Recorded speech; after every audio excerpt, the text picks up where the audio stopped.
بسم اللہ الرحمن الرحیم۔ السلام علیکم ورحمۃ اللہ وبرکاتہ۔ نحمدہ ونصلی علی رسولہ الکریم، اما بعد۔ حضرت زنیرہ کا واقعہ، حضرت زنیرہ کا ظلم برداشت کرنا۔ محترم ناظرین، یہ دنیا کا اصول ہے کہ جو انسان صبر کرتا ہے، محنت کرتا ہے اور اللہ وحدہ لا شریک پر کامل یقین اور توکل رکھتا ہے تو اللہ پاک ضرور اس انسان کو وہ مقام، وہ عزت اور وہ طاقت عطا فرماتا ہے جو ایک عام انسان کو حاصل نہیں ہو پاتی۔ اللہ کا کیا ہوا وہ وعدہ نہ تو کبھی جھوٹا ہو سکتا ہے اور نہ اللہ کے احکام پر عمل کرنے والے انسانوں کو اللہ رائے گاں کرتا ہے، اور ایسے انسانوں کو کبھی بے یار و مددگار نہیں چھوڑتا۔ اللہ پاک نے اپنے پیارے انبیاء علیہ الصلاۃ والسلام، صحابہ کرام، شہداء، صالحین اور ولی اللہ کو ایسے مقام اور مرتبے عطا نہیں کر دیتا، بلکہ اللہ ان کے دلوں کے حال خوب جانتا ہے کہ کس طرح ایسے اللہ کے پیارے لوگوں نے کس طرح مصائب برداشت کی، کیونکہ ہر مشکل کے بعد آسانی ہے۔ محترم ناظرین، ابو جہل کی نظر جب ایک رومی کنیز پر پڑی تو اس نے اسے منہ مانگے داموں خرید لیا۔ اس کنیز کا نام زنیرہ تھا۔ زنیرہ کون تھی، اس کا خاندان کیا تھا اور کن حالات کی وجہ سے زنیرہ سلطنت روما سے مکہ کے بازار غلامہ میں ناقدر جنس کی طرح فروخت ہوئی، ان باتوں سے ابو جہل کو نہ کوئی دلچسپی تھی اور نہ ہی جاننا چاہتا تھا۔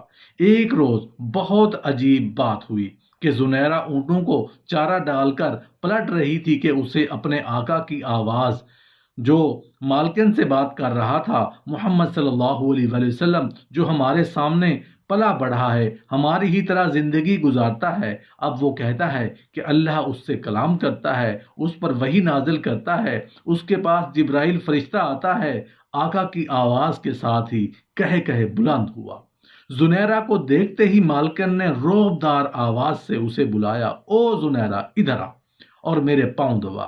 زنیرہ سعادت مندی سے مالکن کے پاس گئی اور پاؤں دبانے لگی۔ کچھ دیر بعد مالکن نے ابو جہل سے پوچھا، محمد صلی اللہ علیہ وآلہ وسلم نے ایسا کب کیا؟ ابو جہل نے کہا، آج ابھی محمد صلی اللہ علیہ وآلہ وسلم نے مکہ کے سارے اکابرین کو بلوایا تھا پہاڑ کے قریب۔ اس نے پوچھا کہ اگر میں کہوں کہ اس پہاڑ کے پیچھے سے دشمن کی فوج آ رہی ہے تو کیا تم یقین کر لو گے؟ سب نے محمد صلی اللہ علیہ وسلم کے گزشتہ کردار کو دیکھتے ہوئے کہا، ہاں ہم یقین کر لیں گے، کیونکہ ہم نے ہمیشہ آپ کو سچا اور امانت دار پایا ہے۔ پھر اس نے کہا، سنو، مجھے اللہ نے پیغمبر بنا کر بھیجا ہے۔ اللہ نے مجھے تمہیں یہ بتانے کے لیے معبود کیا ہے کہ اللہ ایک ہے اور اس کے سوا کسی کی عبادت مت کریں، تمہاری تمام حاجتیں وہی اللہ پوری کرتا ہے۔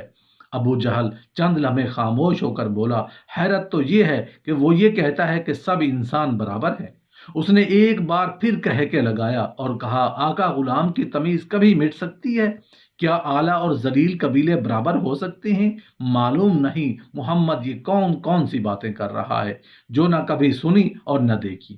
ابو جہل کی یہ تمام باتیں زنیرہ کی یادداشت میں رہ گئی۔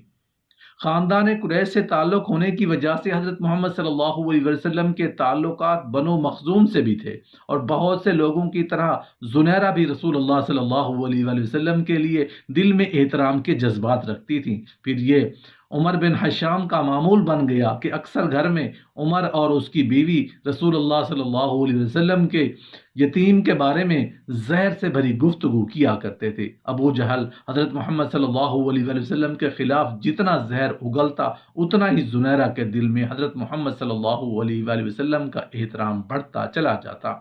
پھر ایک عجیب واقعہ ہوا۔ ابو جہل کی باندی سمیہ نامی بوڑھی کنیز نے زنیرہ سے حضرت محمد صلی اللہ علیہ وسلم کے متعلق باتیں کرنا شروع کی۔ ایک رات سمیہ نے بتایا کہ آج شام سمیہ، ان کے شوہر یاسر اور دو بیٹوں عمار اور عبداللہ نے اسلام قبول کر لیا ہے، اور زنیرہ کو ہدایت کی کہ یہ بات کسی کو نہ بتانا۔ حضرت سمیہ کا خاندان چوری چھپے نور نبوت سے اپنے قلب و روح کو منور کرتا رہا۔ سمیہ نے زنیرہ کو بتایا کہ رسول اللہ صلی اللہ علیہ وآلہ وسلم کا یہ پیغام لے کر آئے ہیں کہ اللہ ایک ہے، اللہ ہی کی عبادت کرو اور اپنے تصور و خیال سے بنائے گئے تمام بتوں کو توڑ پھینکو۔ اللہ نے تمام انسانوں کو آزاد پیدا کیا ہے اور سب انسان آپس میں برابر ہیں، نہ عربی کو اجمی پر فوقیت حاصل ہے، نہ ہی اجمی عربی سے بڑھ کر ہے۔ اللہ کے نزدیک بزرگی کا صحیح مقدار اور پسندیدہ وہ ہے جو متقی ہو، جس کے اندر اللہ تعالیٰ کی صفات کا نور ہو۔ ان باتوں میں زنیرہ کے بے شمار سوالوں کا جواب موجود تھا۔ روز کی طرح حضرت سمیہ کے ساتھ بارگاہ رسالت میں حاضر ہوتی، سراپا محبت و رحمت ہستی نے شفقت سے اس کے سر پر ہاتھ پھیرا اور دعائیں دی۔ برسوں محبت کے لیے ترسی ہوئی زنیرہ کی آنکھیں ڈبڈبا گئیں، دل میں دبی ہوئی محرومیوں کا آتش فشاں گویا پھٹ پڑا، وہ پھوٹ پھوٹ کر رونے لگیں۔ اس کے وہم و گمان میں بھی نہیں تھا کہ کوئی اس غلام کو محبت سے بھی دیکھ سکتا ہے۔ نور نبوت کی ضیاء پاشیوں سے زنیرہ کا باطن آفتاب کی طرح روشن ہو گیا۔ دل تو نہ جانے کب سے اس خدائی پکار پر سر تسلیم خم کر چکا تھا، اب وہ ایک معمولی کنیز سے رسول اللہ صلی اللہ علیہ وآلہ وسلم کی عظیم المرتبت صحابیہ زنیرہ بن گئی۔ رسول اللہ صلی اللہ علیہ وآلہ وسلم نے حضرت زنیرہ کو اللہ کے قرب کے لیے چند طریقے مرحمت فرمائے اور تاکید فرمائی کہ ابھی اپنے قبول اسلام کا اعلان نہ کریں۔ زنیرہ دولت ایمان سے سرفراز ہونے کے بعد واپس آ گئیں، لیکن عشق چھپائے نہیں چھپتا۔ ابو جہل کو آخر معلوم ہو ہی گیا کہ زنیرہ مسلمان ہو گئی ہے اور عشق کی حقیقی پر قدم رکھ دیا ہے۔ پھر اس کی جہالت و ظلم کا وہ باب کھلا جس کی وجہ سے اس کا نام ابو جہل مشہور ہو گیا، اور آج بھی اس کا نام عمر بن حشام بہت کم لوگ ہی جانتے ہیں۔ ابو جہل نے حضرت زنیرہ پر ظلم و ستم کے پہاڑ توڑنا شروع کر دیے۔ ابو جہل حضرت زنیرہ پر اتنی ہی بری طرح ظلم و تشدد کرتا تھا کہ وہ بے ہوش ہو جاتی اور مار مار کر تھک جاتا، مگر اللہ کی یہ نیک اور صابر بندی سب کچھ سہ لیتی، مگر پائے استقلال میں ذرا بھی لغزش نہ آتی۔ ابو جہل ہر روز نئے نئے طریقوں سے مظالم کرتا، کبھی کئی دن تک کھانے کا ایک لقمہ بھی نہ دیتا، کبھی سونے پر پابندی لگا دیتا اور اونگ آتے ہی کھال تک نوچ لینے والی چھڑی سے مار مار کر لہو لہان کر دیتا۔ حضرت زنیرہ کا پورا جسم زخمی رہتا اور اس میں سے خون اور پیپ رسنے لگتی، مگر اب وہ روح کے اس سفر پر گامزن تھی جہاں مادی جسم کو آدمی روح کے خول یا لباس کی صورت میں دیکھتا ہے۔ رسول اللہ صلی اللہ علیہ وآلہ وسلم کو جب حضرت زنیرہ کے اوپر ہونے والے مظالم کی خبر پہنچی تو غمگین ہو جاتے۔ ایک مرتبہ آپ کے ایما پر حضرت ابوبکر صدیق رضی اللہ عنہ ابو جہل کے پاس گئے تاکہ انہیں خرید کر آزاد کر دیں، اور اس سے کہا کہ زنیرہ کو فروخت کر دو، مگر وہ ایک کینہ پرست شخص تھا، لہٰذا اس نے حقارت سے انکار کر دیا۔ اس کا ظلم و جبر یہاں تک بڑھا کہ حضرت زنیرہ کی بینائی جاتی رہی اور آنکھیں بے نور ہو گئیں۔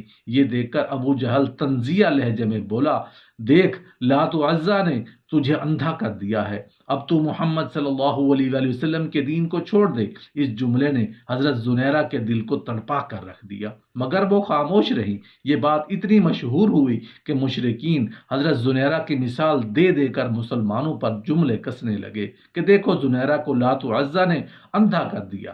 ایک روز چند مشرکین نے یہ بات حضرت زنیرہ کے سامنے کہی تو حضرت زنیرہ نے تڑپ کر کہا، خدا کی قسم، لات و عزا لکڑی اور پتھر کے بت ہیں، وہ کیا جانے کہ کون انہیں پوج رہا ہے اور کون نہیں پوجتا۔ اگر میری بینائی زائل ہو گئی ہے تو یہ مصیبت میرے لیے اللہ کا ایک امتحان ہے، اگر وہ چاہے تو میری یہ بینائی واپس بھی دے سکتا ہے۔ حضرت زنیرہ کی بات سن کر سارے مشرکین نے طنزیہ کہہ لگایا اور زیادہ مضحکہ خیز انداز میں حضرت زنیرہ کی یہ بات سب کو ہنس ہنس کر بتانے لگے۔ پورے دن حضرت زنیرہ کی اس بات کا تذکرہ کر کے شرک کے پیروکار کہہ لگاتے رہے اور مذاق اڑاتے رہے اور مسلمانوں کے جذبات مجروح کرتے رہے۔ اگلے روز حضرت زنیرہ سو کر بیدار ہوئی تو ان کی بے نور آنکھوں میں روشنی آ چکی تھی، اب ان کی بینائی پہلے سے کہیں زیادہ تیز تھی۔ حضرت زنیرہ کی بینائی کے واپس لوٹنے کی خبر مکہ میں جنگل کی آگ کی طرح پھیل گئی۔ کل تک جو لوگ حضرت زنیرہ کی بات کا مزہ لے کر مضحکہ اور تمسخرہ اڑا رہے تھے، انہیں سانپ سونگھ گیا تھا۔ خصوصاً ابو جہل تو شرم کے مارے گھر سے ہی نہ نکلا۔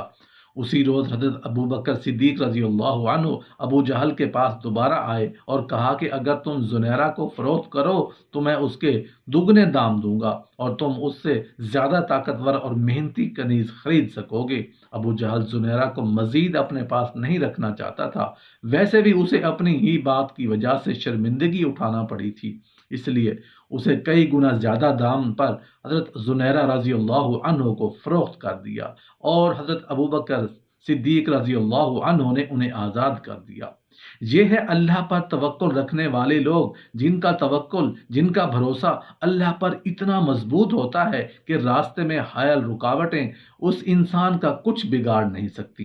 حضرت زنیرہ بحیثیت عورت کے کتنی تکالیف، کتنے تانے، کتنے طنز بھرے جملوں کو برداشت کیا، صبر کیا، اور ان کا یہ صبر صحابہ کرام کو اور رسول اللہ صلی اللہ علیہ وسلم کو بہت پسند آیا۔